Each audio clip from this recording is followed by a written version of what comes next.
शेतकरी असाल ना तर जरा थांबा आणि हा व्हिडिओ पूर्ण बघा. तुमच्यासाठी खूप महत्त्वाचा व्हिडिओ आहे. तर विषय असा आहे की कालच पंतप्रधान मोदींनी सांगितलेलं आहे की डिझेल आणि पेट्रोलचा उपयोग थोडा कमी करा. तर ती आपल्या शेतकऱ्यांसाठी चिंतेची बाब कशी आहे ती आहे का पहिले.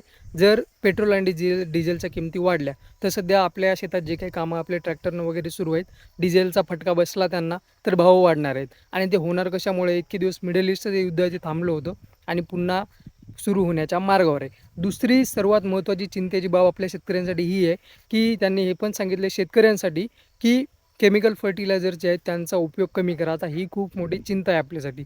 कारण कसं आहे की आपल्या इकडं जेवढे पण एकदम जास्त जो साठा आहे केमिकल फर्टिलायझरचा तो कुठून येतो, मिडल ईस्टमधून येतो. आणि मिडल ईस्टचं युद्ध सध्या एवढे दिवस थांबलं होतं आणि आता पुन्हा युद्ध सुरू होण्याच्या मार्गावर आहे. तर ती आपल्यासाठी चिंतेची बाब आहे.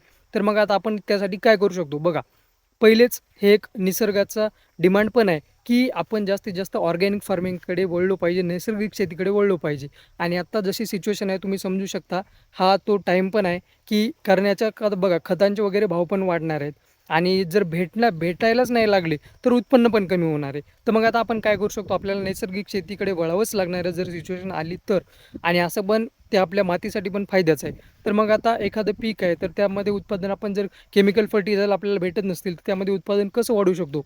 त्यासाठी वेळोवेळी मी तुम्हाला माझ्या चॅनलवर गाईड करत असतो, सांगत असतो की काय आपण कसं करू शकतो जेणेकरून आपल्याला फायदा झाला पाहिजे. त्यासाठी जर तुम्ही शेतकरी असाल तर आत्ताच ते लाल बटन दाबा आणि चॅनलला सबस्क्राईब केल्या वगैरे जाऊ नका. आणि जास्तीत जास्त शेतकरी बांधवांसोबत हा व्हिडिओ शेअर करा आणि व्हिडिओला लाईक करा. चला तर मग या व्हिडिओमध्ये एवढंच. भेटू पुढच्या व्हिडिओमध्ये. जर तुमचे काही प्रश्न असतील या रिलेटेड असो किंवा कोणत्याही पिका रिलेटेड असो, मला कमेंट सेक्शनमध्ये कळू द्या. मी त्या प्रश्नाचं नक्कीच उत्तर देण्याचा प्रयत्न करतो.